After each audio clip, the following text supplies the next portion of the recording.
네, 최근의 정치본색 시작하겠습니다. 오늘 함께할 세 분 소개해드립니다. 노영희 변호사. 어떤 분이 그렇게 말씀하셨네요. 최욱 친구 노영희 변호사. 이렇게 아수라 발발타님이 이렇게 말씀하셨어요.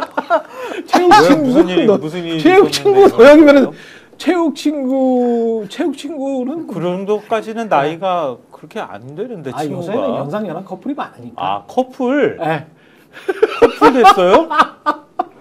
예. 예, 이렇게 이어졌습니다. 나이 차이 많을 텐데. 예. 요새 반송 커플로.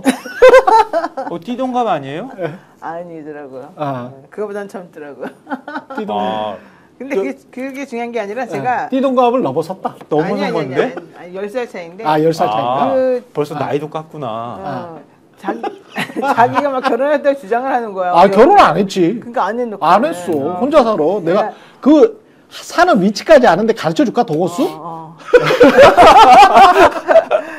동네만 이렇게 해주면 돼. 네, 동네. 중요한 건 그 장면을 보고 나랑 친한 여자 결혼 안 한 예쁜 변호사가 있어요. 아, 그래요? 자기가 최욱 최욱 오빠 팬이래. 그러면서. 최욱 까다로워. 그래서 최욱 까다롭고 성격 더럽다. 성격이 별로 그렇게 좋지는 않아, 사실.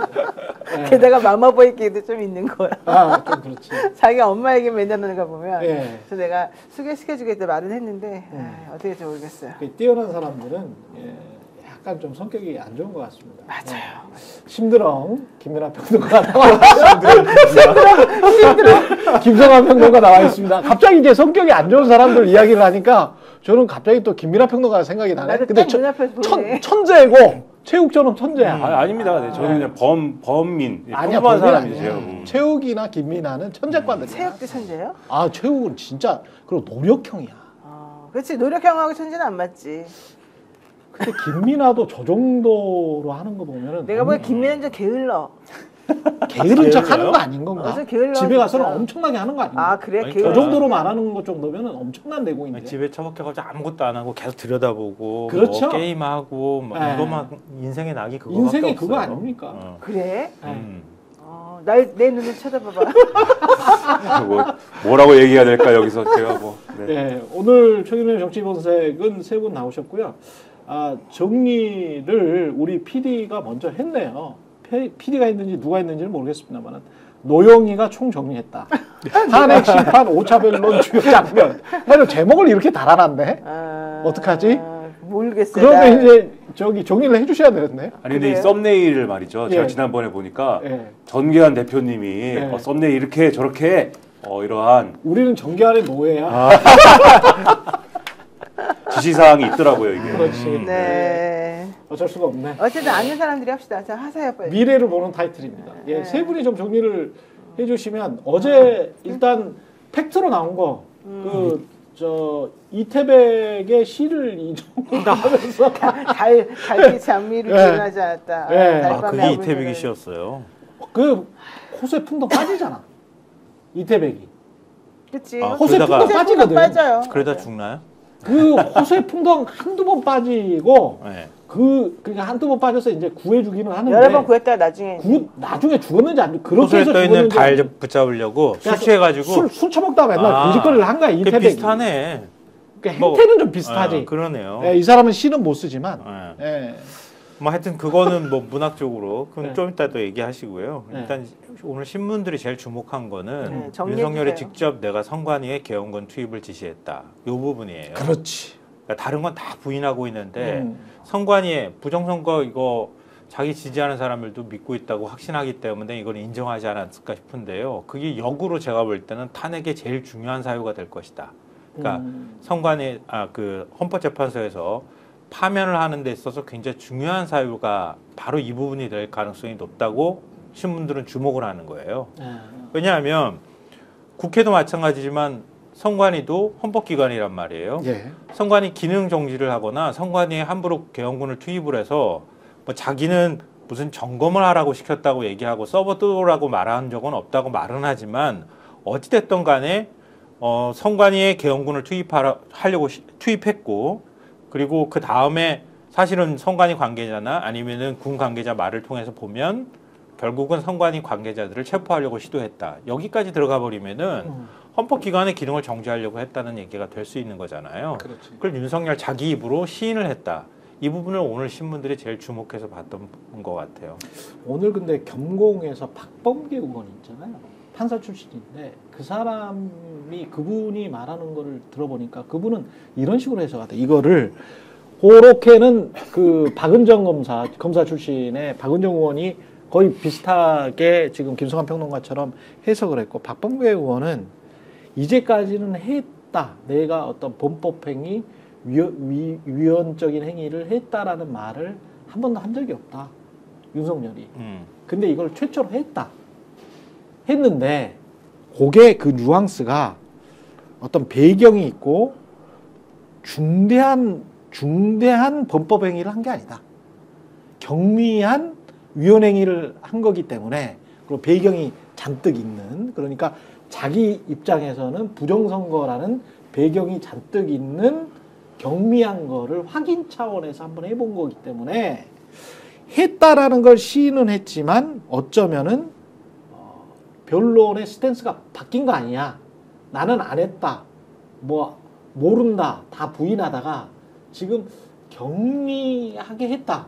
요거를 나를 탄핵시킬 만큼 중대한 내가 위헌적인 일을 한 거는 아니지 않느냐. 뭐 이런 식으로 어제부로 스탠스가 약간 바뀐 거 아니냐. 판사 출신인 박범계 의원은 그렇게 또 해석을 하던데. 법 위반이나 이런 헌법 위반을 자기가 안 했다고 할 수는 없어요. 그리고 그렇지. 이번에 처음 말한 게 아니고 지난번에 김용현이가 나와서 증언했을 때에도 본인이 포고령 작성과 관련해가지고 한 말이 김용현에 대해 질문한 내용 자체가 이거 그 법에 위반되어 있는 이 포고령 내가 어쩌고저쩌고 너한테 이거 안 되지 않냐 이렇게 물어보니까 그 사람이 요거는 빼고 그냥 괜찮습니다 하고서 넣었다. 그때 웃으면서 그런 질문을 했다라고 나왔었어요. 그렇죠. 그러니까 스스로도 이게 지금 법 위반임을 스스로 자인했다라고 그래서 많은 신문들이나 언론이 계속 보도를 했었거든요.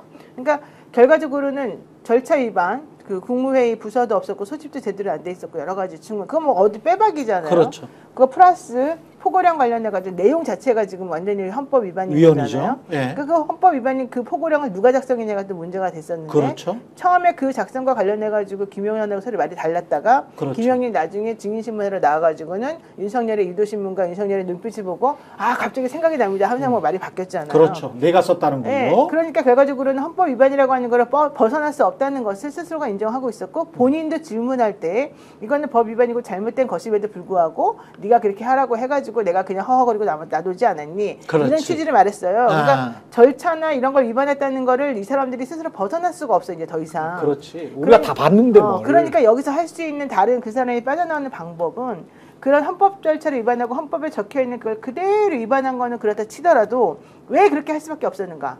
실체적으로 그럴 필요성이 있었다라고 하는 것으로 이걸 좀 덮어보려고 하는 건데 실제 사람들이 그래서 물어보는 거야. 아니 그럼 그 당시가 비상계엄만 할 수 있는 상황이었느냐? 그 요건이 뭐였느냐? 그 당시에 비상입법 기구라고 하는 걸 만들어가지고 네가 국회에 돈을 다 뺏고 사람들로부터 뭐 하려고 다 했었는데 그렇게 꼭 해야 되는 상황이 무엇이었냐? 그 당시 상황이 정확히 뭐냐? 물어보면 또 대답을 못해요. 그렇죠. 그리고 요원을 빼라 그랬냐? 국회의원을 빼라 그랬냐도 4인 1조로 들어가서 빼라 말아 했냐? 이거 가지고 또 되게 싸웠는데 그거 역시 국회의원들이 자기네들이 일을 해야 되는 그 공간이 국회의사당에 모여있는 것을 빼오라고 지금 자기가 했다는 것이 다 드러나고 있잖아요. 그렇죠. 아무리 요원이라고 해도 그러면 절차적인 하자는 물론이고 헌법 위반을 위해서 국회의원들을 체포 감금하려고 그랬고 특히 노상원 같은 사람들을 통해 가지고 무슨 수색주 뭐 수거 장소 뭐 그렇죠. 어디 그런 가지 지금 얘기가 다 나온 상황이고 제거. 더 중요한 거 이게 문제가 됐었을 때 자기가 사람들 보고 나오라고 한 게 자기는 나오라고 했다고 주장하지만 그렇죠. 곽종건 어제 나와가지고 하는 말이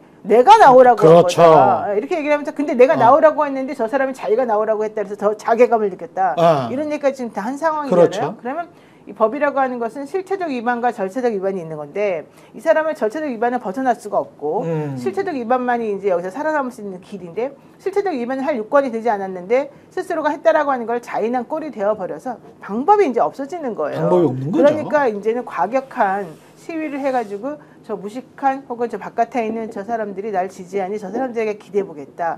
이제 이렇게 가는 건데 그렇게 해가지고는 헌법 위반이라고 하는 점이 없어지지가 않아요. 그러니까 지금 이 사람들이 휘날리는 거고 그렇지. 어제 그래서 그 홍 차장, 예. 국정원 1차장 홍장원. 예. 그 앞에 나온 이진우나 이런 사람들은 기본적으로는 부인하 나 증언 답변을 거부를 한 거지. 증언 거부합니다. 네. 근데 어차피 그 사람 증언 거부해봤자 그거는 위증죄 때문에 그러는 것이고. 그렇죠. 그다음에 원래 이미 다 증언은 돼 있었었고. 그다음에 홍 차장만 계속 일관적으로 똑같이 증언하면서 어제 정말 난리가 났었잖아요. 그렇죠. 그러니까 이 사람이 해결할 수 있는 방법이 없으니까 어제도 정말 자기는 못 견뎌가지고 막 정말 불그락 후르락 하면서 그 안에서 6시간 30분 동안을 괴로워하고 있었다는 건데 오늘 윤석열이 윤석열이 그리고 오늘도 또 이제 오늘이 아니라 내일이죠. 예. 내일 나와가지고 이제 선거 관련된 이 사무총장이 나와서 또 증언을 하게 돼요. 네. 또 조태열도 하게 되고 누구도 하게 되고 하잖아요. 이 사람들 기본적으로 국무위원들은 국무회의가 없었다는 거에 집중해서 증언을 하게 될 것이고 그렇지. 단전단수 관련해가지고 이상민도 말을 안 할 수가 없어요. 공소장에도 이미 나와 있는 것이고 그 다음에 이제 그 국정원 차장하고 국정원 장관의 서로 이제 말이 틀렸던 거. 그것도 이번에는 제대로 이제 분석해서 할 수밖에 없는 게 되니까 제가 보기에는 이들이 빼박이에요. 그러니까 이제 이들은 더 이상 이런 걸 가지고서 해결할 수 없다. 이 법의 테두리 안에서 해결 못한다 생각해서 사람들을 자꾸 부추기고 폭도가 되도록 변질시키고 이런 걸로 지금 사회를 혼란시켜가지고 뭔가 탈출구를 만들어 보려고 이렇게 하는 것 같은데 과연 그게 되겠냐 이제 이런 게 거의 테러리스트 같아. 헌법재판관들이 바보도 아니고 그렇죠. 지금 그 계엄에 관여돼 있다고 하는 장관이든 뭐 군 관계자든 지휘관이든 다 경찰 조사, 검찰 조사 가가지고 한 진술들이 있잖아요. 그럼요. 그 진술들에 대해서 오늘 조선일보 보고 너무 기가 막혔는데 그 말을 바꾼 것처럼 기사를 써놨던데요. 그게 아니라 자기의 형사재판에 불리할 것 같으니까 진술을 거부했다고 하는 게 정확한 표현일 텐데 그렇게 생각하지 않는 것 같긴 해요. 근데 어찌됐든 간에 조사 과정에서 자신들이 진술한 게 다 있단 말이에요. 아까 부정선거 같은 경우에도 윤석열이 처음에는 국민들한테 얘기했잖아요. 굉장히 많은 부정선거 증거가 있다고 주장했어요. 그러다가 자기는 부정선거에 대해서 부정선거라고 하는 확신을 갖고 했다기보다는 가서 체크하라고 시켰다. 그냥 그 정도로 말을 바꿨어요. 그런 다음에 어젠 또 이 말이 또 바뀐 거예요. 사실 뉘앙스가. 그렇죠. 부정선거가 있는 것처럼 자기가 굉장히 믿었다는 식으로 얘기를 한단 말이에요. 검사 시절부터 부정선거가 있다고 투표용지 문제부터 시작해가지고 문제가 있다는 걸 알고 있었고 국정원한테 서버 점검 세 차례 하라고 시켰더니 제대로 점검을 못 하더라. 그래가지고 내가 가서 계엄군이 확인하라고 시킨 것이다. 이런 식으로 얘기했단 말이에요. 근데 조태용 국가정보원장은 그 경찰 조사 과정에서 이렇게 얘기를 했어요. 선관위 IT 장비 400여 개를 점검한 결과 부정선거가 있었다는 판단은 없었다. 부정선거 있었다고 난 대통령한테 보고한 적 없다. 이렇게 얘기를 했단 말이에요. 그렇지. 그러니까 윤석열 얘기하고 또 정반대 다른 얘기들이 있는 거란 말이에요. 네. 그러니까 부정하려고 해도 부정할 수가 없다고. 그러니까 그 헌법 위반의 정도가 경미하다라는 전략이라는 해석이 있다면 그리고 이제 그런 전략이 맞다, 그런 해석이 맞다면 저는 그게 이제 먹히지 않는다 이 말을 첨언을 하고 싶은 게 이미 선관위에 군인들을 투입을 하는 것에 대해서 그게 내 의지였다라는 취지의 말은 그 이전에 이제 대국민 메시지나 이런 걸 통해서도 윤석열이 이제 수차례 이제 강조한 바죠 사실. 나머지 부분에 대해서 이제 국회에 군 투입한 것도 질서 유지의 목적이었다 이것과 함께. 그런데 이 두 가지 부분은 이미 그 자체로 경미한 법 위반에 해당하지가 않죠. 왜냐하면은 계엄을 선포할 때 뭐 익히 아시겠습니다만은 계엄사령부가 관할하는 거는 그 계엄이 선포된 지역 내 사법과 행정에 대한 것을 사무를 대신하는 거잖아요. 계엄사령부가. 그렇습니다. 선관이나 국회에 군을 보낼 이유가 없는 것이고 그리고 뭐 그 김용현과의 이제 황당한 문답에서 드러난 사실입니다만은 최소한 그게 뭐 질서 유지를 위한 것이었다라고 하면은 국회 밖에 있어야지 군대가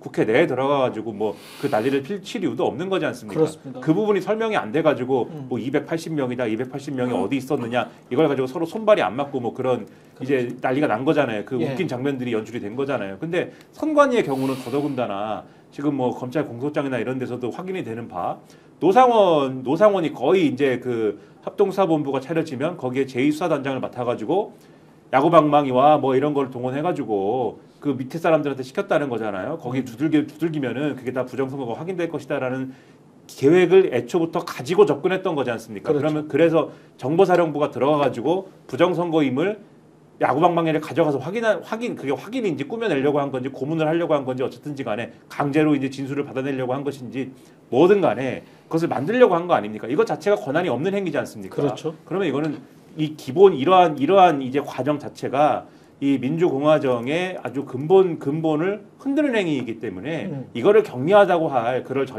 전략이라는 거는 말이 안 된다. 저는 그렇게 생각을 합니다. 그 정영식 재판관 관련해서 어제 홍장원 그 댓글에도 계속 이제 그 이야기를 좀 해달라는 시청자들의 요청이 있어서 저도 그 부분은 어떻게 봐야 될지 모르겠습니다. 정영식 재판관이 홍장원한테 그 메모 그게 체포냐 지원이냐 가지고 계속 별것도 아니야 사실 팩트가. 그러면 체포일 수도 있고 방첩사 사령관이 육사 후배가 계속 이제 이야기를 하는 것에 니들이 체포하는 건 아니고 체포 지원인데 왜 체포를 앞에 그렇게 쓰고 가로치고 이제 지원이라고 했냐. 지원을 앞에 써야 되는 거 아니냐. 뭐 이런 식으로 이제 그게 그렇게 꼬치꼬치 그게 그렇게 궁금한가 싶을 정도로 이렇게 한 뭐 20분 이상 물어보는 것 같은데 그렇게 물어보는 이유가 뭐예요? 이 사람은 뭐 판사들이 뭐에 꽂혀가지고 쓸데나 뭐 우리가 봤을 때는 사건의 본질과 관련이 없는 좀 쓸데없는 거를 꼬치꼬치 물어보는 어떤 이유가 있을 거 아니에요. 그 사람들 나름대로 이게 다 녹화가 되고 있고 다 국민들이 보고 있는데 어떤 쇼잉을 하기 위해서 그런 건지 아니면 실제로 정영식 재판관은 그런 어떤 그게 굉장히 이 사안에 중요하다. 이게 탄핵이냐 탄핵이 아니냐에 중요하다라고 판단해서 그러는 건지. 그러니까 홍장원 전 1차장의 경우에는 지금 다른 사람들은 아까 말씀하셨지만 다른 사람들은 다 법적인 부분이 걸려 있는 거 아닙니까? 기소가 됐든지 그렇죠. 지금 뭐 재판을 이제 받고 있는 것인지 그렇죠. 뭐 등등인데 앞으로 재판을 받을 건지. 그렇죠. 이분은 지금 거리낌이 없는 거잖아요. 그렇죠. 지금 상황에서는 제대로 일을 했으니까. 그렇죠. 네. 아무런 죄를 진 게 없습니다. 이분은 예. 그렇기 때문에 거지, 사실. 그렇죠. 그렇기 때문에 지금 상황에서는 사실 거짓말을 할 이유가 없고 자기가 겪은 사실 그대로를 진술을 하는 것이 본인에게 가장 유리한 사람이에요. 이 사람은. 그렇죠. 여러 가지 객관적인 정황들을 그렇지. 읽어보면은. 예. 그렇기 때문에 이 사람이 진술하는 거에 대해서 윤석열 쪽에서 무슨 뭐 여러 가지 뒷공작이라든가 여러 가지 장난을 쳐가지고 이 진술의 내용을 바꿀 수가 없습니다. 예를 들면 뭐 이진우 수방사령관이라든가 다른 사람들은 뒤에서 여러 가지 뭐 우리가 한 배를 탔다, 너에게 형사적으로 유리한 것은 이렇게 가는 것이다 등등을 통해서 뒤에서 조정할 여지가 있을 법도 하겠지만은 어떤 경우의 수에 있어서는 이 사람은 그런 게 없잖아요. 홍장원의 경우에. 그러니까 윤석열 측의 전략은 그러면 홍장원이라는 사람의 진술의 신빙성을 그럼 깎는 거다. 이게 지금 전술이거든요. 그러다 보니까 홍장원이라는 사람이 옛날에 무슨 뭐 비리가 있었다. 그리고 어제도 이제 그쪽 변호사가 지금 팀 윤석열의 요 증인신문 국면에서는 팀 윤석열의 구성이 또 지금 바뀌었죠. 예. 좀 그들 차원에서 그들 수준에서 약간 젊은 사람이 왔어요. 예, 똘똘한. 약간 똘똘한 약간 젊은 사람이 왔어요. 약간 경기 능력이 있는 네. 그 전까지 경기 능력이 없잖아요. 완전히 사회인 야구 이제 은퇴 선수들이 있었다면은 네. 이번에는 사회인 야구에 이제 현역 선수들이 왔는데 약간 경기 능력이 있는 사람들이 들어왔지 않습니까? 그래갖고 이분들이 이 홍장원이라는 사람의 진술의 신빙성을 이제 탄핵하는 거예요. 막 깎는 거예요. 그래서 뭐 그러면서 한 얘기 중에 하나가 그 메모의 신빙성에 관한 것들을 계속 물어봅니다. 그래서 당신이 그 메모를 작성할 때 그래서 성실하게 작성한 것이냐라는 것의 취지. 그래서 이 메모를 작성할 때 총 몇 명이었느냐, 18명이었느냐, 14명이었느냐, 13명이었느냐 등등에 꼬치꼬치 캐묻는 거. 그래서 이거를 쟁점화를 시켜요, 윤석열 측에서. 그래서 예. 제가 볼 때는 정영식은 이 쟁점화된 사안에 대해서 헌법재판관이 성실하게 물어본다라는 거를 보여주고 싶었던 것 같고, 이 두 가지 가능성이 있겠죠. 첫째, 본인이 어쨌든 윤석열로부터 임명받은 재판관으로서 그리고 헌법재판소 내에서 보수적인 어떤 그러한 쿼터를 갖고 있는 그러한 거를 대변하는 재판관으로서 이쪽에서 윤석열 쪽에서 제기한 쟁점이니까 그것을 성실히 다뤄야겠다라는 진심을 갖고 있거나 두 번째, 그게 아니면 최근에 헌법재판관들에 대해서 너무 많은 공격을 하니 그러면 윤석열 쪽에서 제기한 쟁점도 어쨌든 뭔가 다룬다는 것을 쇼잉하기 위해서는 뭐 내가 나서야 된다. 뭐 이런 사명감을 가지고 뭐 하는 것이든지 그래서 사실은 우리가 보기에는 별로 중요하지 않은 쟁점이지만 그렇지. 윤석열 측에서는 굉장히 중요하다고 믿는 그 쟁점을 여러 번 물어본 게 아닐까. 그렇게 저는 좀 뭐 법적 지식이 없으니까 그 정도로만 생각을 하고 있습니다. 왜냐하면 여인영 방첩사령관이 직접 적어놓은 클립 같은 게 있더만요. 그래가지고 이제 체포를 뭐 14명인지 16명인지 이렇게 하는 걸로 돼 있고 그다음에 이제 이 사람의 홍장원이 받아 적은 것도 일치하잖아요. 14명, 16명 이렇게 일치 딱 하기 때문에 그게 증거가 있으니까 이거 가지고 정영식 재판관이나 다른 헌법재판관들이 오해할 일은 없을 것 같아요. 근데 저도 비슷하게 생각을 하는 게 정영식 재판관이 일종의 이제 헌법재판소가 그 전에 마은혁 후보자를 바로 평일을 한 다음에 니들 변론 한 번 더 들어올게 라고 하면서 또 연기를 했잖아요.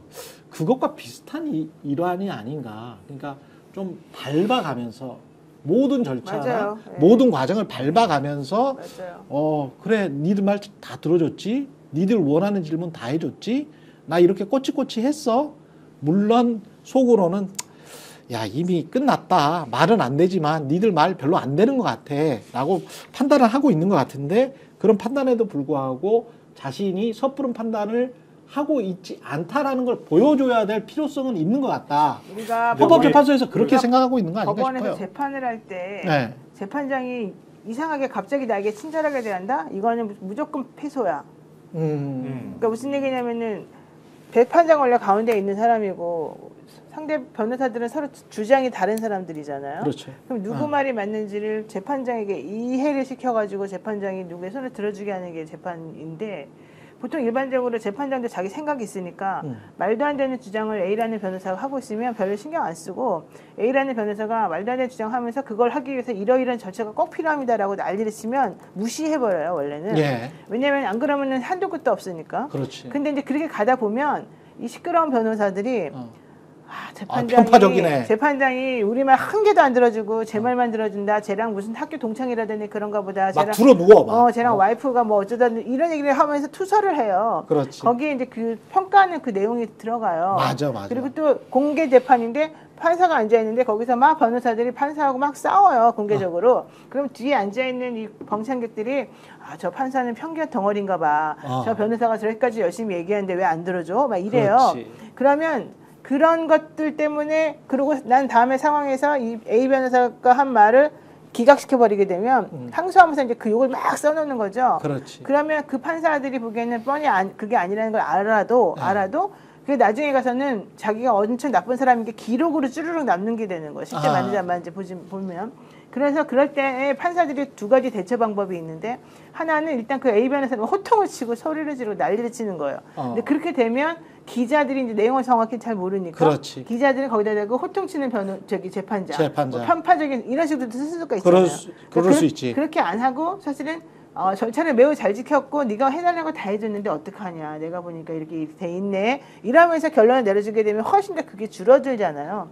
그래서 이제 보통은 막 나한테 난리치는 사람 아니면은 너무 잘해준 사람 이 두 가지 방식으로 나왔을 때 맞아요. 내가 조금 찜찜하면은 나는 나한테 너무 잘해준 사람을 오히려 안 믿어버리는데 윤석열 대통령 재판 같은 경우도 원래 그런 식으로 좀 흘러가고 있었었고 하도 어거지를 부리니까 신경을 안 쓰려고 했어요. 그러다가 이 사람들이 자꾸 그 사람들을 뭐 알바를 쓰는지 뭘 쓰는지 자꾸 동원하면서 바깥에서 자꾸 왜 이상한 걸 올리고 게시글도 한두 건 올라오던 거 막 만글 2만 글 올리고 사람들을 막 그 음해하려고 그러고 여러 가지 하잖아요. 이걸 그런 식으로 똑같이 강대강으로 대처하다 보면은 봐라 판사 잡바라고 연결되더니 우리 말 듣지도 않고 자기 맘대로 하고 결국 우리 거 기각하더라. 이렇게 돼버리면 오히려 더 명분상에서 나중에 그들의 명분을 살려주는 것밖에 안 되기 때문에 보통 이제 이런 전략이라고 한다면 얘네들이 원하는 거를 그냥 다 들어주는 일단은 들어서 보고 그럼 여기까지 합시다. 근데 이제 시간상 당신 말은 여기 한 20개 중에 12개 들어줬으니 그만합시다. 이렇게 하면 좀 말이 좀 적어지거든요. 그렇지. 그러니까 그런 전략을 짜는 사람들도 있어요. 안 그런 사람들도 있지만은.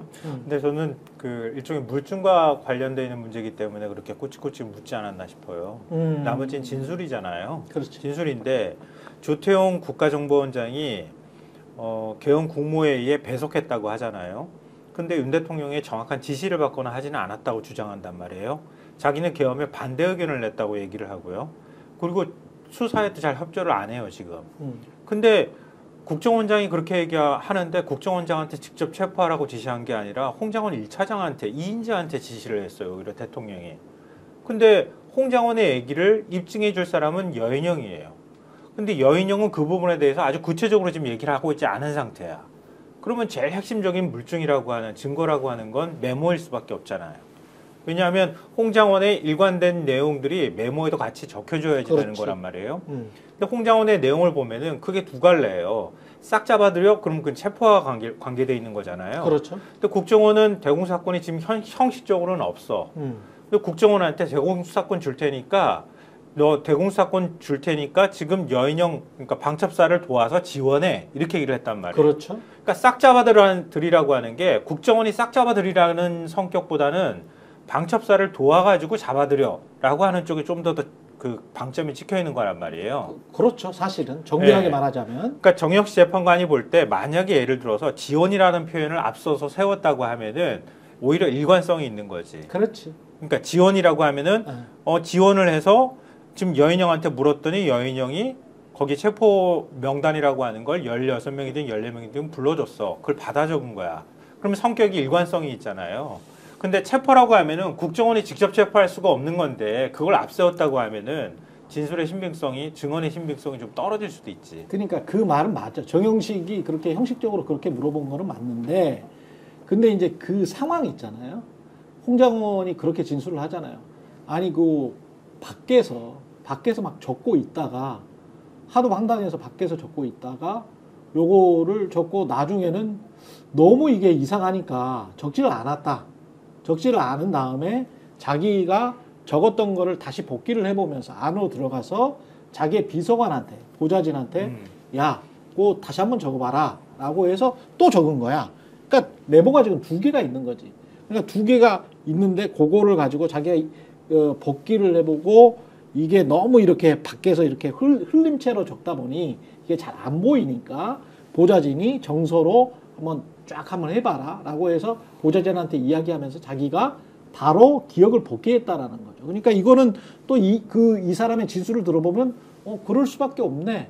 그러면서 체포와 지원이 왔다 갔다 할 수 있네. 라고 충분히 이제 납득 가능한 수준이라는 거지. 그러니까 정영식이 이렇게 꼬치꼬치 캐물었다고 해서 그게 홍장원의 진술이랄지 그다음에 여인형과 똑같은 클립이 있는 홍장원의 메모 또는 홍장원 보좌관의 메모를 완전히 기각해버리는 증거로서 이거는 말이 안 돼라고 기각할 수 있는 수준은 결코 아니다. 상식적으로 봤을 때. 그거는요. 네. 특히 중요한 부분인데 그 홍장원이 증언에 대해서 상대방이 지금 물고 늘어지고 있어요. 그렇지. 홍장원이라고 하는 메신저를 공격하면서 메신저 맞습니다. 너는 민주당 사람들하고 서로 연결돼 있기 때문에 그전에는 그렇게 안 말하다 갑자기 민주당이랑 엮인 다음에 말이 바뀌었다. 무슨 돈 받았지 이런 이야기도 하더라고. 네 말은 못 믿어 이렇게 네. 나오니까 재판장이 네 말은 못 믿어라고 하는 그 말을 못 믿게 만들려고 그 말이 잘못되었다는 걸 알려주려고 그렇지. 재판장이 일부러 거기에다가 이 증거 능력, 증명력을 부여해주고 있어요. 맞아.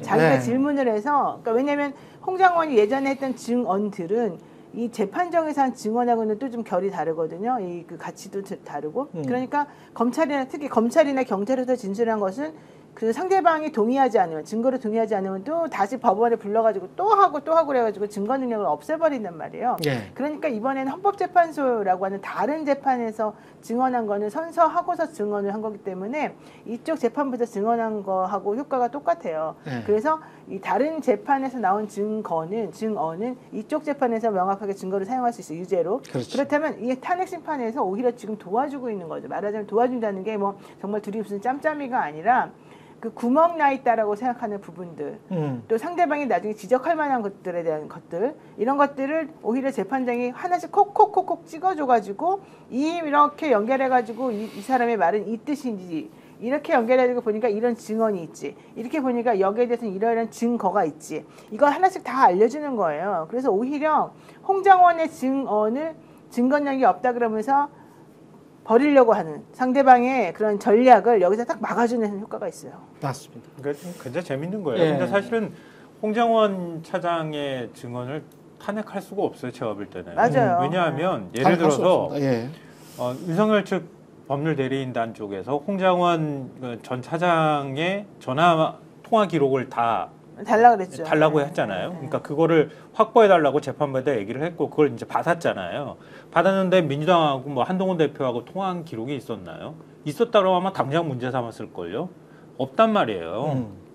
그러니까 12.3을 만한 거는 돈 받았지, 너 비리 있는 거지, 뭐 이런 식으로 몰아가는 것밖에 없고, 그럼 통화 내역을 보니까 대통령하고 통화한 게 명확하게 나와.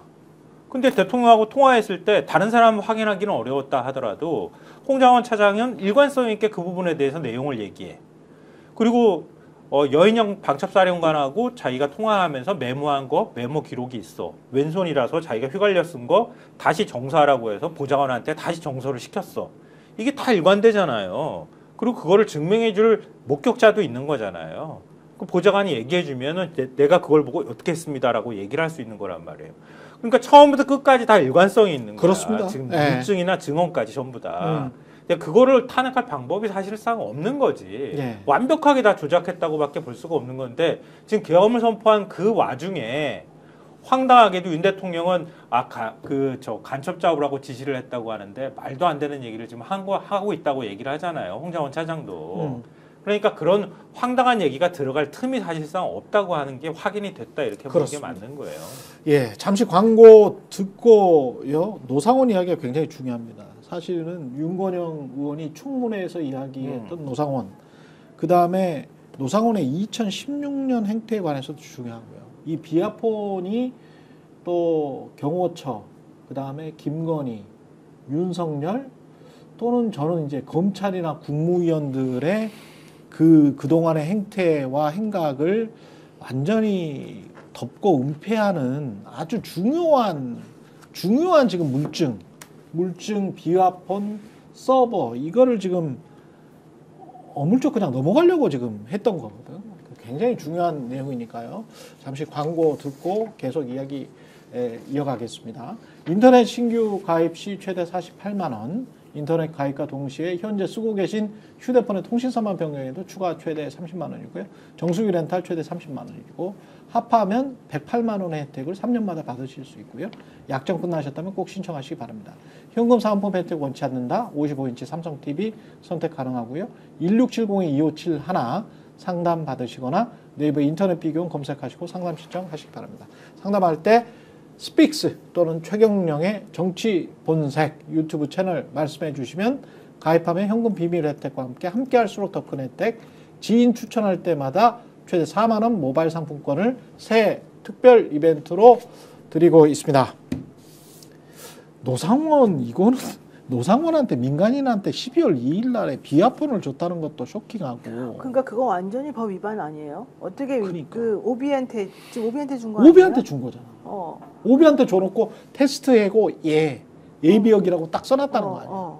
그러니까 윤건영 의원은 지금 그 불출 대장을 다 보고 이야기를 하고 있다. 그렇죠. 불출 대장을 다 봤어. 다 보고 김건희도 지금 언제 갔는지 그리고 전화번호 몇 번인지 다 알아. 다 알아. 그러니까 이게 지금 비아폰이 계엄에 얼마나 치밀하게 준비가 됐는지. 그렇지. 그리고 성관위의 노상원이 노태학 성관위원장 체포해가지고 데리고 오고 거기다 야구방망이 이러다가 위협하면 불 거야 뭐 이렇게 얘기한다거나. 그러니까 지금 노상원하고 김용현하고 관계가 있는 거잖아요. 그렇죠. 직접 그리고 노상원하고 정보사 대령들이나 그 햄버거집 모임이 있는 거잖아요. 근데 정보사 그 문상화하고 해서 정보사 대령들하고 햄버거집 모임을 했던 거는 거기에 참석했던 대령이 자기가 직접 얘기를 하고 있잖아요. 그럼 확인이 된단 말이에요. 그리고 김용현하고 관계가 있는데 지금 둘 다 입을 다물고 있어. 그래서 확인이 잘 안 돼요. 윤 대통령하고 실제 계엄하고 노상원이 어떻게 관계되어 있는지가 잘 확인이 안 돼. 그러니까 이게 오버해가지고 김용현이 그냥 사적인 관계를 통해 가지고 노상원한테 너가 가가지고 한번 만나서 얘기 좀 해봐 뭐 이렇게 얘기를 했는지 그 계엄의 큰 플랜 안에 노상원이 어떻게 들어가 있는지를 수십 번을 만났잖아. 수십 번을 그러니까 어떻게 직접적으로 노상원이 그 수첩에다가 적은 메모라든가 이런 게 실제 실행이 됐는지 그 그림을 잘 못 그리는 거예요 지금. 그러니까. 근데 노상원한테 만약에 비아폰을 줬다고 하면 노상원이 계엄의 일종의 멤버라는 뜻이야. 예비역인데 무슨 그렇지. 계엄에 아니 군 사령관들한테 주는 비아폰을 그것도 군 사령관들한테 줬다는 것도 희한한 일이지만 그것도 4월에 딱 줬더라고. 4월에 줬어. 그러니까 그거를 줬던 거 하고 계엄 실행하기 바로 전에 예비역인 노상원한테 생뚱맞게 경호처에서 왜 비아폰을 주냐고요. 그러니까 노상원이 계엄의 주요 멤버였다는 사실이 비화폰 지급으로 확인될 수 있다. 그리고 노상원이 뭐 수첩에 기록하고 뭐 여러 가지 행태들을 보인 게 실제 계엄의 한 그림 중에 하나였다라는 게 이 비화폰으로 확인될 수 있다는 거예요. 자, 그러면 매우 이제 중요한 사실인 거죠. 상대방은 그렇게 말합니다. 아니 도대체 노상원이 뭔데 우리가 그렇게 하겠어요. 아무 일도 없죠. 그 그럼 사람이 왜 줬어, 그렇게 하고는 개인적으로 김용현하고 친해서 그랬나 보지. 윤 대통령이 그런 것까지 어떻게 합니까? 대통령이 그렇게까지 한가한 사람인 줄 아십니까? 그러면 김용현이가 맞습니다. 대통령은 전혀 모릅니다. 이거는 내가 그냥 노상원에게 뭐 일 시키려고 물어보려고 그냥 준 거에 아니 불과합니다. 준 이렇게 사람이 할 수도 김성훈 있어요. 차장의 비서관이야.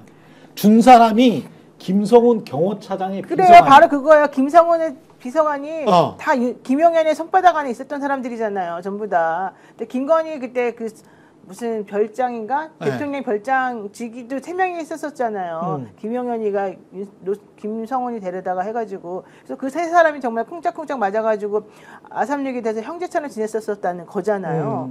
그러면서 자기네들끼리 나 좀 친하고 일하기 편해서 연태한 거야 이렇게 지금 그냥 하고 넘어갈 가능성이 매우 높고 그러니까 내 말은 거짓말을 그렇게 할 가능성이 높다는 거죠. 원래는 대통령이 다 알고서 오케이 예. 해놓고는 그럼 거기다 대고 김용현이가 어차피 나 이미 베린 몸 내가 한번 끝까지 한번 가보자 이럴 수가 있고 그 경호처에 있는 사람들도 다 같은 마음일 수 있어요. 그러니까 그 사람들이 증언을 저는 그래서 믿지는 않는데 근데 중요한 건 그 사람들이 그렇게 하거나 말거나 중요한 건 좋아요. 그럼 그렇게까지 위험 부담을 무릅쓰고 노상원이라고 하는 사람에게 비화폰을 주어가면서까지 이 사람이 꼭 했어야만 하는 이 사람 아니면 안 되는 그것이 도대체 정확히 무엇이었냐 이 계엄에서 난 이게 더 필요하다는 거고 바로 그 더러운 일 뭐 케이블 타이로 사람을 정말 죽일 수 있는 일, 고문시킬 수 있는 일, 나는 그런 역할이었을 거라는 거고. 그런 거 같아.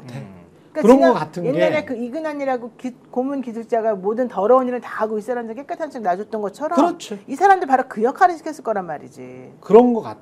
그러니까 얼마나 지저분하고 얼마나 무서운 사람들이냐는 거예요. 그래서 어제 나온 얘기가 이 정보사에 그 문상호 사령관하고 싸웠던 그 밑에 있던 사람 있지 않습니까? 그렇죠. 네. 이제 거기가 이제 진술한 내용이 지금 있지 않습니까? 가림막 뒤에서 옛날에 노상원이 부분단장 어떤 네. 스타일이었느냐. 그 이제 대북 공작하다가 이제 문제가 생겼어요. 2016년 일입니다. 그렇죠. 여러 가지로 이제 이 대북 공작하고 나서 이 요원들 어떻게 하느냐에 대해서 폭사를 시켜서 이 대북 공작의 작전이 끝나고 나면 그렇죠. 흔적을 없애야 한다. 그러면 이제 황당하니까 폭사. 를 어떻게 시킵니까? 네. 그래서 이제 폭탄을 단 이 조끼를 입혀가지고 방탄조끼라고 네. 속여서 그거를 폭발을 시켜라. 그래갖고 이 그걸 사람은 원격으로 폭발을 시킨다는 거예요. 임무 끝나고 나면 죽여버린다는 거야. 자기 그렇죠. 부하들을. 그래서 어떻게 이런 생각을 할 수가 있는가? 그러니까는 뭐 이걸 다 떠나서 기본적으로 생각을 어떻게 이렇게 할 수가 있는가라는 의문을 품고 이 사람이 그냥 속으로 쌍욕을 했다는 거 아니야. 그렇죠. 그러니까. 이 얘기는 그냥 흘려듣고 뭐 실행에 관련된 그러한 계획을 세우거나 이런 걸 그냥 하지 말아야겠다. 그냥 무시해야겠다. 그리고 앞으로 노상원과는 일을 하지 말아야겠다. 이렇게 마음먹었다는 거 아닙니까? 그렇지. 이 사람의 경우에는. 네. 그래서 그러한 이 과거의 일을 가지고 연장선을 생각을 해볼 때 노상원 수첩에 있는 가령 수거라든지 뭐 어디에 뭐 갔다가 뭐 이 감금한다든지 그다음에 야구방망이나 뭐 이런 걸 가져가 가지고 선관위원장이나 이런 사람들을 뭐 마치 고문을 할 것처럼 썼다든지 이런 것은 충분히 노상원이 할 수 있는 일이라고 생각했다는 것이고 그다음에 검찰 공소장 윤석열에 대한 110장에 이르는 검찰 공소장을 보면은 노상원 파트가 따로 있어야 하나가 그냥 그렇지. 노상원 파트가 하나가 따로 있고 네. 어제도 말씀드렸지만 굉장히 중요한 역할을 맡는 걸로 되어 있습니다. 계엄사령부에 합동수사본부를 만들고 거기에 제2수사단의 실질적인 단장을 맡는 사람으로 되어 있고 그 역할을 하기 위해서 아까 말씀하신 것처럼 김용현 공간에 수십 차례 들락날락하면서 이 계엄과 관련된 전반적인 상황, 계획 이런 것들을 같이 소통하였던 것이고 그렇습니다. 그런 사람이기 때문에 비화폰을 수방사령관, 특전사령관 이 사람들과 같이 지급을 받은 것이다라고 추정할 수 있는 거고 오늘 윤건영 의원이 아까 그 김어준 씨 유튜브 가갖고 추가로 얘기한 내용이 이제 그것과 관련돼서 그렇게 지급을 받아서 이 사람이 계엄 직후에 경호처에 가서 반납을 했다는 거잖아요. 비화폰을 반납을 했는데 또 주더라는 거 아닙니까? 경호처가 또 주더라. 그러면은 반납을 왜 한 것이냐? 증거인멸하려고 반납한 거 아니냐? 증거인멸의 목적으로 반납을 한 것이고 또 주는 건 뭐냐? 그러니까 원래 중요한 이 역할을 했기 때문에 계속해서 소통의 필요성이 비화폰을 활용한 소통의 필요성이 있으니까 또 준 것이고 이런 관계가 있다는 것이 굉장히 중요한 역할을 하는 사람이라는 것이 여기서도 확인이 된 것이고 비화폰이 증거인멸의 수단이 됐어. 그 정도로 중요한 역할을 하는 사람이면은 누가 알아야 됩니까? 당연히 윤석열이 알아야 되는 거죠. 이 과정은 그렇지. 그렇게 볼 수밖에 없는 거죠. 네, 이게 굉장히 수거라는 표현이 너무 재밌는데요. 이게 노상원이 쓸 수 있는 이 아주 독특한 표현일 수도 있잖아요.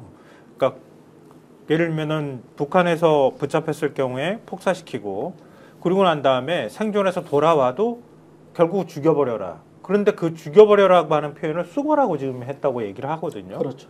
노상원이 사령관일 때 그런 표현을 썼다는 거예요.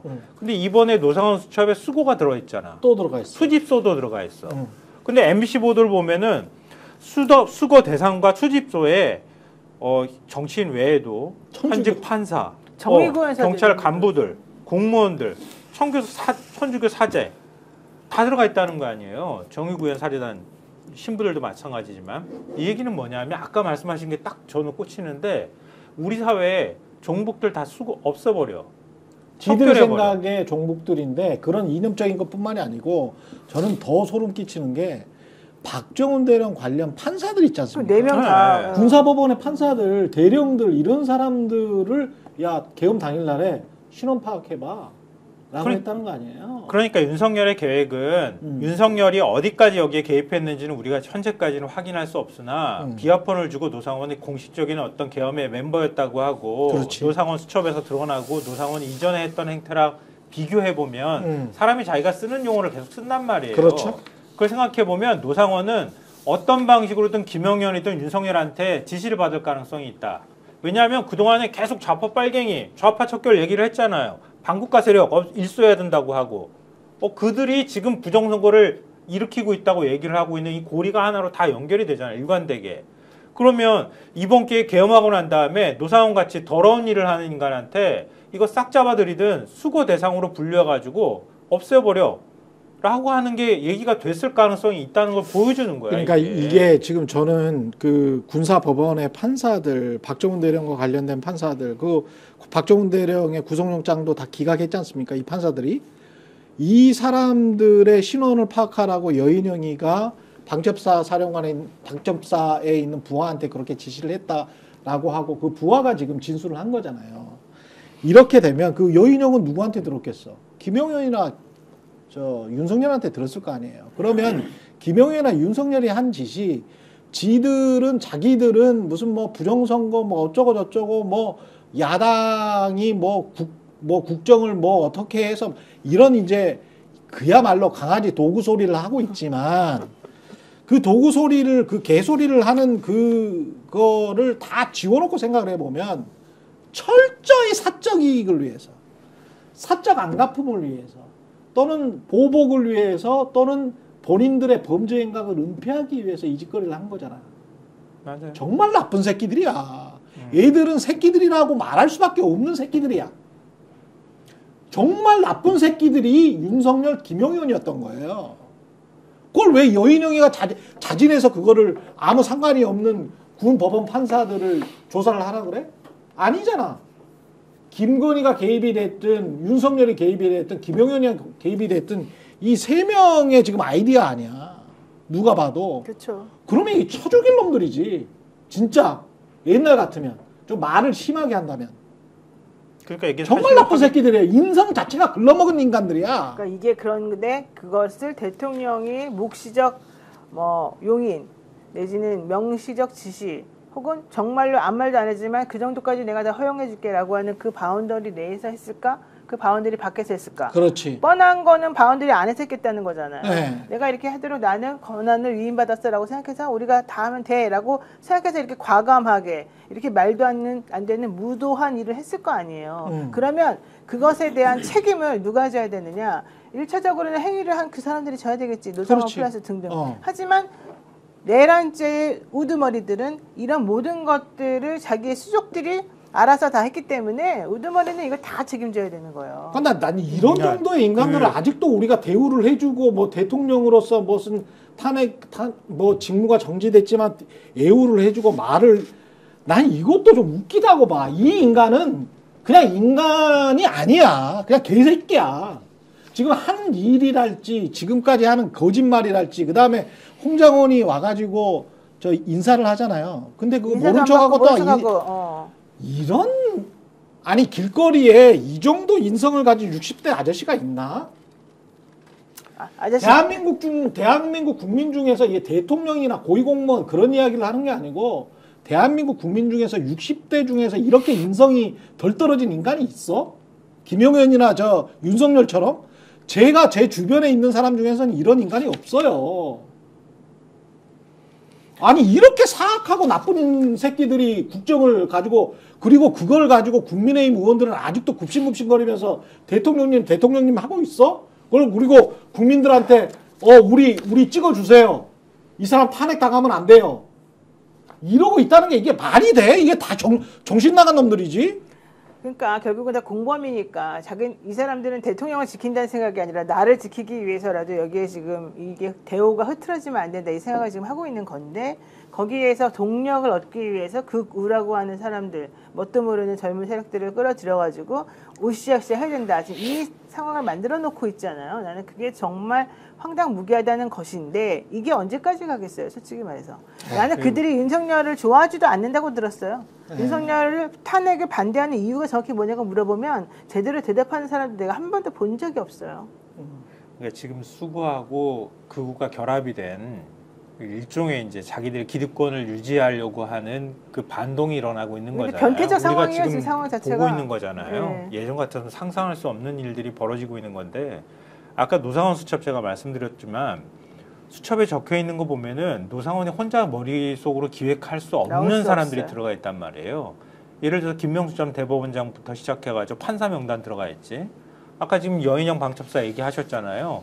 최상병 저 박정훈 대령 사건 담당했던 재판장부터 시작해가지고 판사들 이름 4명 신상 파악해보라고 지시한 것도 마찬가지고요.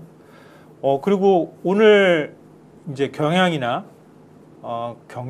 또 동아였나? 언론사 단전 단수 지시 경향은 이렇게 표현했어요. 나치가 하던 게 바로 이런 짓이야. 맞아요. 이렇게 표현했거든요. 그러니까 진짜 나쁜 놈들이에요, 이것들. 그러면서 경향이 취재를 해서 기사를 쓴 게 있어요. 언론사 단전 단수 지시까지 갈 수밖에 없었던 배경을 대통령실 관계자하고 여권 관계자의 말을 통해 가지고 기사를 썼더라고요. 그러니까 이런 것들 언론사에 대한 일종의 극도의 적개심이나 이런 분노가 지난번에 이제 극우 유튜브 보라고 얘기를 한다거나 윤석열 입으로 직접 얘기를 하잖아요. 그런 것뿐만 아니라 지난 총선 때 지난 총선 결과 보고 다 놀랐잖아요. 놀랐는데 지난 총선 패배하고 난 다음에 그 패배에 대해서 원인을 얘기를 할 때 이 언론들이 호의적이지 않게 기사를 악의적으로 계속 썼기 때문이다라고 하는 결론에 도달했다는 거예요. 아니 우리가 스콕스에서 전기한 대표님이 없앴지만 스콕스에서 얼마나 열심히 그 언론들이 윤석열 정권의 총선 기간 동안 얼마나 비판을 많이 했는지 얼마나 많이 소개를 해드렸습니까? 근데 그러면 스피스도 단전 단수 한다는 명단이 좀 들어갔어야 되는 거 아닌가? 스콕스를 없애서 그게 괜찮았대요. 하여튼 근데 그렇게 해가지고 그 다음에 그 총선에서 어쨌든 자기네들 생각했던 것보다 훨씬 더 그 참패를 한 부분도 언론사 탓이다 이렇게 봤고 그 다음에 여론을 움직이려고 반전시키려고 노력했잖아요. 윤석열 직접 나서서 기자회견도 하고 뭐 여러 가지 조치 뭐 이젠 정치하겠다는 둥 이런 소리를 했는데도 불구하고 여론이 안 돌아오는 걸 보면서도 이것도 언론 탓이라고 생각했다는 거예요. 국민의힘 내부에서도 그런 인식들을 공유했다고 하는 거고 그러니까 그런 국도의 분노나 적개심들을 언론사 단전 단수 5개 언론사를 통해 가지고 단전 단수 조치로 드러난 것이다 이렇게 볼 수 있는 거고 노상원 수첩에 드러나 있는 이런 우리 사회에 그냥 막연하게 생각하는 사람이라기보다는 윤석열이 그동안에 어떤 반감을 가져왔는지 반감의 주 대상이 됐던 사람들이 명단에 자꾸 들어간단 말이에요. 그렇죠. 체포 명단도 역시 마찬가지잖아요. 지가 한 짓은 생각을 못하고 말이지. 일관되게 그게 다 들어가 있다는 얘기는 아까 말씀하셨던 것처럼 이게 내가 진짜 국정을 운영하지 못하는 상황이야. 이건 비상 상황이야. 그래서 내가 계엄을 선포해서 깜짝 경고용으로 이렇게 하는 거야. 라고 하는 건 그냥 국민들한테 대해서 거짓말하는 거고 그렇습니다. 실제로는 윤석열이 야당 이재명 다 잡아들이고 야당 대표나 국회 재기능하지 못하도록 막고 한동훈도 나 도와줘야 되는데 안 도와줬어. 나쁜 새끼. 그런 다음에 거기다가 체포해서 집어넣으려고 그러고 벙커에다가. 그리고 나머지 나와 관계돼 있거나 내가 싫어했다고 하는 사람들 전부 잡아들이거나 그렇죠. 수거하거나 이렇게 하는 게 다 그림에 들어가 있는 거예요. 선관위 들어가서 서버 뜯어오는 것도 다 마찬가지야. 어떻게 인간이 이렇게 거짓말을 잘하고 비열하고 뻔뻔하고, 비겁하고 어거지 무책임하고 뻔뻔할 수가 있냐는 거지. 그것도 검찰총장하고 대통령까지 한 인간이 한 국민들의 일부 국민들의 사랑을 받고 자기가 공직자로서 오랫동안 일을 했으면 지금 와서는 뭔가 홍장원 차장의 이야기대로 무릎 꿇고 울면서 반성을 해야지. 나는 여기서 그래야지 인간 새끼지. 한동훈 이건 진짜 인간의 자식이 아니라니까. 한동훈 전 당대표도 이제 양심 선언할 때가 됐다고 봐요. 네. 왜냐하면 한동훈 전 당대표도 솔직히 이 상황에서 자유롭지 못해요. 자기는 뭐 자유롭다고 생각하겠지만 그거는 비상계엄을 하지 말라는 뜻으로 이 사람에게 그 전에 이게 공식화되기 전에 조언을 했을 가능성이 있고 실질적으로는 이 윤석열이가 어떤 사람인지 윤석열이가 김용현하고 짝짝꿍이 돼가지고 무슨 일을 어떻게 준비해 왔는지는 사실 오래전부터 이게 있었던 얘기 때문에 한동훈이 모를 리가 없거든요. 둘 간의 사이가 나빠져가지고 그렇죠. 그 둘이 나빠진 게 바로 이제 그 김경률 비대위원이 나와가지고 말이 앙떼어낼 때 얘기할 그렇죠, 그쯤이 그렇죠. 제일 나빠졌었을 때고 3월인가 그렇죠. 그 전에 2달 전까지만 해도 서로 간에 조금 뭔가 이렇게 여지가 좀 있었어요. 해결될 여지가. 근데 그게 해결이 안 되고 집안 싸움으로 번지면서 김경길이 나서가지고 참전하면서 이제 완전히 모욕감을 주면서 그때도 괜찮았는데 마지막으로 이 김건희가 열받은 거는 2월 말쯤에 자기에게 공천권을 한 개도 안 준 거였어요.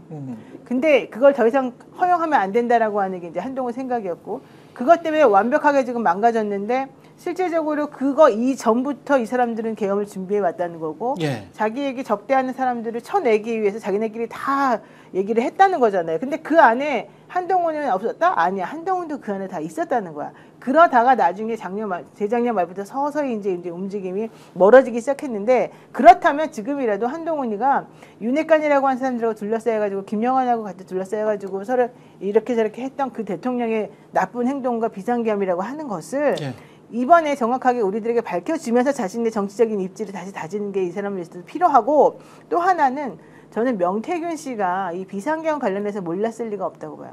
그렇죠. 명태균 씨도 제가 지금 명태균 씨도 이제 확인을 해봐야 되겠지만 직접적으로 제가 물어봐서 확인할 건데 명태균 씨 같은 경우에도 이 윤석열과 그 한동훈이 서로 싸우기 전에 김건희가 공천에 어느 정도 관여할 수 있다고 생각했던 작년 2월 달까지만 해도 어쨌든 뭔가 이 동네에서 같이 지금 움직이고 있었거든요.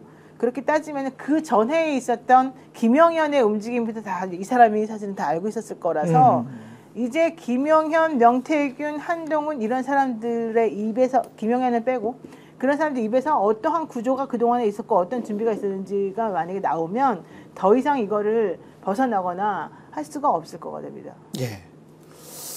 여기까지 뭐 김민하 평론가 마지막으로 정리할 거 있으면 정리하시죠. 네. 뭐 이제 뭐 슬슬 한동훈이 움직일 것이다 뭐 그러게요. 이런 얘기가 지금 말씀하신 그런 맥락 때문에 그런 맥락과는 별개로 뭐 실제로 나오기도 하고 하는데 이번 주말 다음 주 초? 뭐 그런 얘기도 하는데 음. 말하는 사람마다 조금씩 다른 것 같아요. 그 시점과 관련돼서는 뭘 하겠다는 것인지. 근데 단기적으로 그래서 뭐 누구도 만나고 뭐 이런 얘기 나오잖아요. 예. 뭐 조갑재 씨도 만나고 예. 뭐 유인태 전 사무총장도 만나고 등등 얘기 나오는데 지금 말씀하신 것처럼 윤석열의 아주 아까 뭐 최경 기자님 격앙된 어조로 사람도 아니다 이렇게 나는 이게 말씀하셨지만 적확한 표현이라고 봐요. 그리고 그렇죠. 유튜브에서 그 정도의 날것이라는 거는 생생한 100% 현실감을 말하는 거거든요. 공영방송에서는 제가 이런 말 못하지. 그러니까 지상파에서는 이런 말 못하지만 왜 현실을 객관적으로 이 사람이 사람 새끼로 보입니까? 이게 지금 사람 새끼가 할 일이야? 이게 지금? 그것도 일국의 대통령이었는데? 거짓말하고 비열하고 비겁하고 강한 사람한테는 강하고 약한 사람한테는 한적 없이 강하고 잔인해. 무책임하고 뻔뻔하고 위선적이고 3번도 자기 죄에 관해서 참여하는 모습을 보이지 않고 계속 거짓말만 하고 뭐 이런 인간이 다 있어. 이게 사람 새끼냐고. 예? 더 적확한 표현이 뭐가 있어 그러면. 이게 사람 새끼냐고. 그래서 예. 집에서 이제 윤석열의 인생에 대해서 생각을 해봤는데 윤석열은 왜 그러한 이제 비인간의 경지에 도달하게 되었는가? 이제 그것은 이제 그 검사로서의 물론 이제 태어나면서부터 그러한 것도 있겠지만은 지금 말씀하시는 뭐 이런 맥락에서 근데 검사로서의 삶이라든가 그간 겪었던 경험이라든가 이런 것들이 굉장히 이상한 방향으로 이렇게 이 귀결이 되면서 그리고 그런 것들이 주변의 어떤 여러 가지 조건들과 겹쳐지면서 일어난 일인 것 같아요. 제가 무슨 말씀 드리려는 거냐면 한동훈이라고 다를까라는 시선이 분명히 있을 거라는 거예요. 그리고 실제로 한동훈이 지금까지 해왔던 일들은 윤석열과 함께 해왔던 일들은 그런 측면의 일들이 있었을 거라는 겁니다. 네. 그러니까 지금 이 여러 사람을 만나서 나는 그래도 윤석열과는 달라요. 나는 중도적이에요. 이런 거를 증명하고 싶다라면 윤석열의 이 비인간에 해당하는 모습들에 대한 철저한 내가 옆에서 본 것에 대한 고백 그리고 내가 함께 그러한 일을 저질렀던 것에 대한 반성, 고백 그리고 참회 이런 것들이 부과되지 않고 그냥 뭐 적당히 내가 이 정도 포지션에 서가지고 적당히 사탕 발림이나 하면은 그렇죠. 국민들이 이해해주고 뭐 나를 뭐 좀 믿어주겠지 정도의 절대 이해해주면 안 됩니다. 그런 접근으로는 안 된다. 그 점을 예. 이제 말씀드리고 싶다 이 얘기입니다. 예. 근데 한동훈이 그럴까? 그러지 않을 것 같아서 이제 얘기하는 거죠. 전화해 빨리. 왜냐면 또 막장으로 네, 가잖아. 알려줄게. 어? 막장으로 가면 이거 지금 윤석열은 잃을 게 없거든. 만약에 탄핵 당하고 그다음에 내란으로 형사재판은 들어갈 거 아니에요. 외환까지 들어가야 되는데 하여간 그러면 윤석열이 알고 있는 한동훈의 그 아킬레스건도 많거든. 아, 그럼요. 그러면 한동훈이 윤석열에 관해서 어느 정도까지 비판을 할 수 있을까? 못해. 30년을 같이 근무했는데. 한동훈이 석고대지하고 거기까지 바라지도 않아요. 네. 그러니까 한동훈이 등장해서 여권 내에 예를 들면 내란 특검 통과시키고 지금 왜 내란이 일어났는지 그 진실을 밝히는 데 도움 주고 김건희 특검법 통과시키고 그렇지. 이런 역할들을 제대로 하면 과거에 자기가 잘못한 부분들을 상당 부분 씻어낼 수 있다. 한동훈이 나타나가지고 그 역할도 제대로 못하면서 나 보수에 뭐 하겠다 이렇게 재고 돌아다니는 거는 진짜 저도 못 봐주겠다 생각해요.